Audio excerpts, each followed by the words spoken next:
Welcome to the ISM32 submission checklist. 9 steps to flawless code. The status badge in the corner says it all. Ready.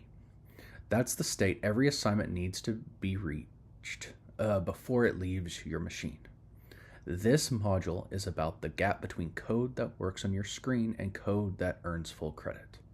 A gap that's entirely closable with a disciplined pre-submission checklist.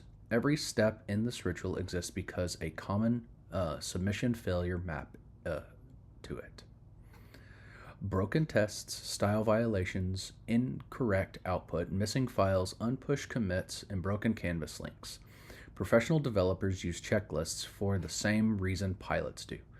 Not because they forget the steps, but because rushing under deadline pressure causes errors, and the checklist catches those errors before they cost you. By the end of this module, you'll have a 9-step sequence you run on every assignment, every time without exception. This slide establishes the philosophy behind the checklists with an aviation analogy. Checklists aren't for people who forget how to fly. They catch errors when you're rushed. The right side shows a terminal output of the 9-step deployment sequence. Each step logging OK on a green checkmark as it completes. Pulling the latest code, installing dependencies, running unit tests, linting, building, migrating databases, pre-development checks, deploying to the server, and verifying the health status, ending with the deployment successful. This is the model. Professionals in high-stakes domains don't rely on memory under pressure. They rely on verified sequential checklists. Your assignment submissions are your deployments. The 9-step submission ritual is your pre-flight sequence, a professional pre-flight check that prevents broken code, style violations, and failed submissions from reaching the grader. The sequence is not overhead. It is professionalism. This slide gives you the architectural map of the 9 steps grouped into 4 phases. Phase 1, environment and execution. Steps 1 and 2 establishes isolation and confirms your script actually runs. Phase 2, quality control. Steps 3 through 5. This runs the gauntlet. Automated testing with pytest, linting with ruff, formatting with black, and the 3 tools catch different categories of problems and all must pass. Phase 3 is a sanity check. Step 6 performs final manual verification after automated tools have run. Phase 4 is deployment. This is steps 7 through 9. This handles version control and the Canvas submission. Understanding the 4-phase structure is more important than memorizing the step numbers. When you hit a problem, the phase tells you which category of fix you need. An environment issue, a code quality issue, a logic issue, or a submission mechanism or mechanics. Phase 1 covers the fundamental options that establish a clean, reproducible execution context. Step 1, activate your virtual environment. The slide's context is direct. Enter the sterile room. Without activation, tools like pytest and ruff won't be found because they're installed inside the environment, not the global directory. Confirm the .venv prefix in your prompt before proceeding. Step 2, run your script from scratch with Python 3 main.py. The key instruction here is to run from the terminal, not the IED run button. The terminal run catches the different classes of errors: runtime failures, input crashes when there's no interactive console, missing file dependencies. If your script crashes on step 2, you have a bug to fix before the other steps matter. These 2 steps take 30 seconds and eliminate the most common submission surprises. Phase 2 is the Quality Control Triad. 3 specialized tools that each catch a different dimension of code problems. PyTest is the logic check. It verifies that your code does what it's supposed to do. Domain is behavioral logic. It fixes failing math, incorrect outputs, and logical crashes. Ruff is the cleaner. It performs fast linting to catch undefined names, unused imports, and syntax issues.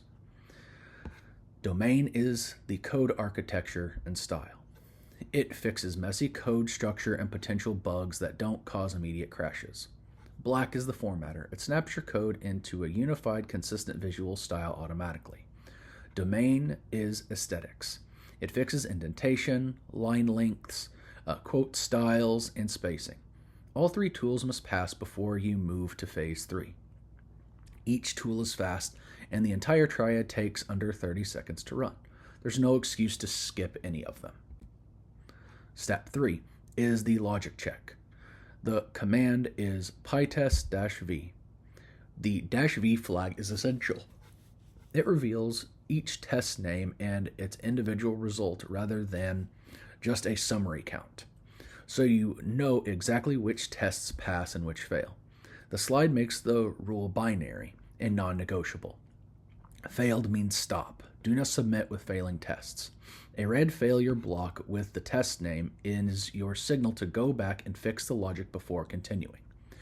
A green passed block showing all test passes with a time like $=3 passed in 0.5 seconds with $=, means that you're clear to proceed. The logic is simple. If your tests are failing, your code is wrong.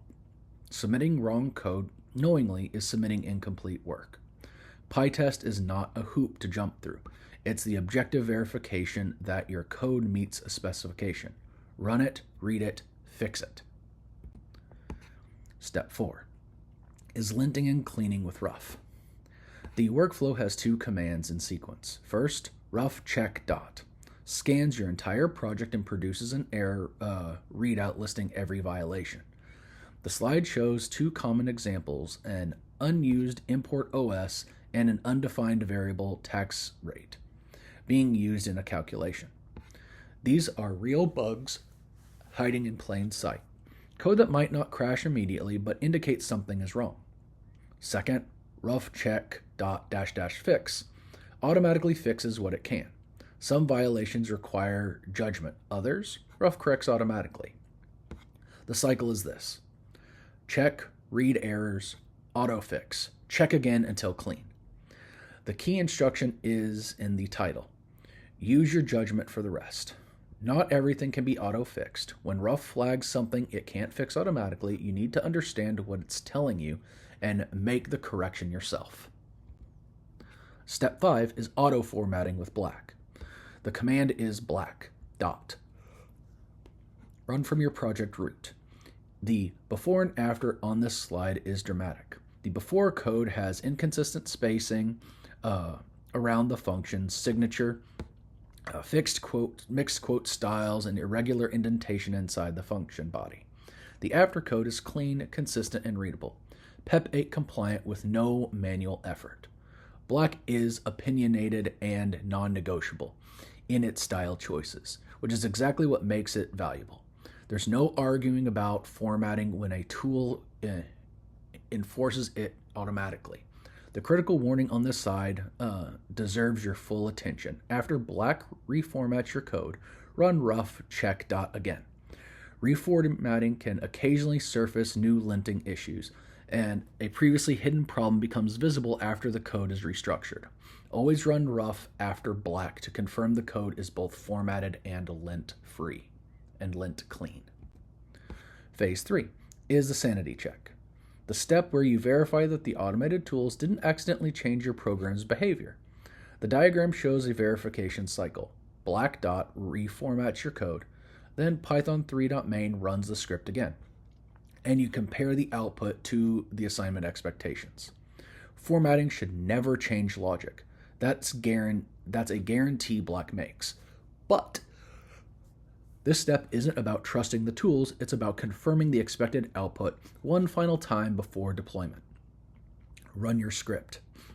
Read every line of output. Compare it against the assignment description line by line. If anything looks wrong, expected output, different formatting, missing data, catch it now while you can fix it.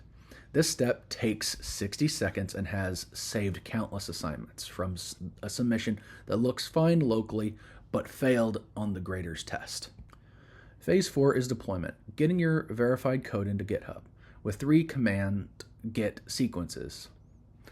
Git add dot to stage all changes. Git commit -m is the message to save a version with a descriptive label, and git push to upload to GitHub. The commit message comparison is on the slide is worth internalizing. Amateur comments say, fixed it, final, or done. These tell the reviewer nothing about what changed or why. Professional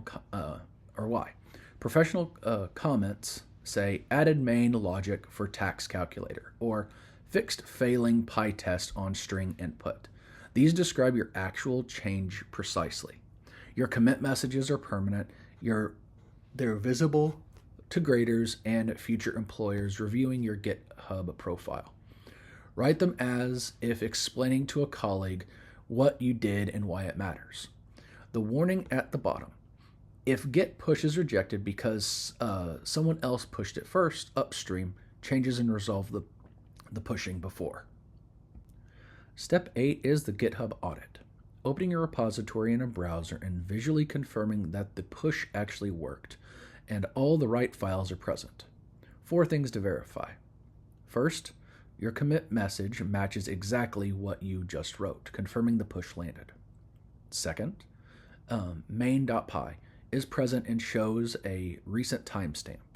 Third, the test directory is visible. Fourth, requirements.txt is present.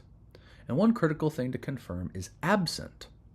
The .venv directory should not appear anywhere in the repository. If it does, your .gitignore isn't working correctly. The slide shows an annotated GitHub screenshot with all 4 green checks and the venv file absence highlighted. If anything is missing from this audit, the push either failed or the file wasn't staged. Go back to step 7 and figure it out before proceeding to submission. Step 9 is the final mile, the step that actually submits your assignment. The slide's headline is memorable. A broken link is an unsubmitted assignment. The 4-step sequence is mechanical but critical. Copy the repository URL from your browser's address bar. Paste it into Canvas assignment submission box. Click the submit button. Then click the submit link to ensure that it resolves.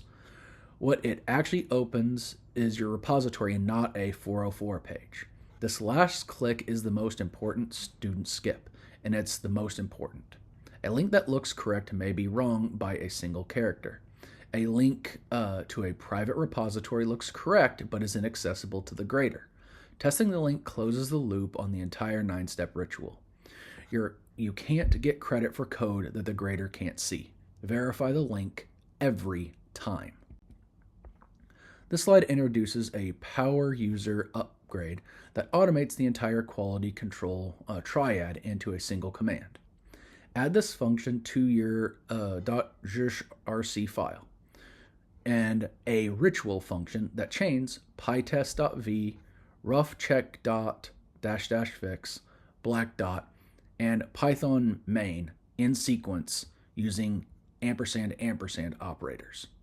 The ampersand means each command only runs if the previous succeeds.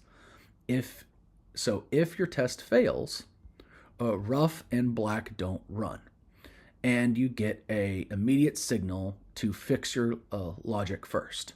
Type ritual from any project directory to run a complete phase 2 and phase 3 sequence automatically. The flow diagram shows the chain visually. This automation doesn't replace understanding the individual steps. You still need to know what each tool does when it reports an error, but for clean code that just needs a final verification pass, ritual compresses 4 commands into one. This master cheat sheet gives you all 9 steps in a single reference you can screenshot and keep visible during every assignment. Step 1. Source venv bin activate. Activate your environment. Step 2. Python 3 main.py. Execute it raw. Step 3. pytest-v, test the logic. Step 4, ruff check dot, lint and clean. Step 5, black dot, auto format. Step 6, Python 3 main, verify the output. Step 7, git add, commit, push. Deploy the version. Step 8, check github.com, audit the files.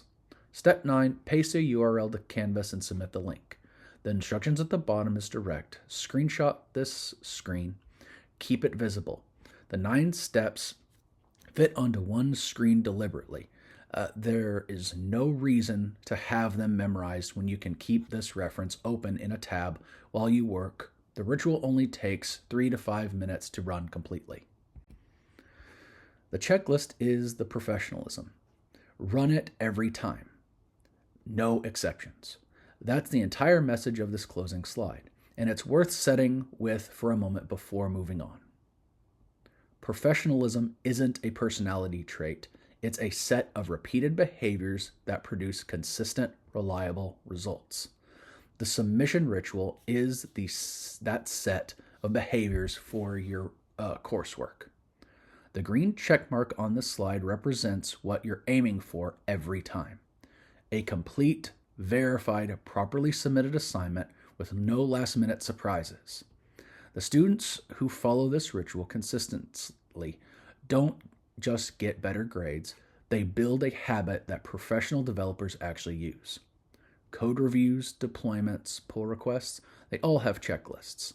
You're learning the discipline now when the stakes are an assignment grade, so that when the stakes are a production system, the habit is already automatic.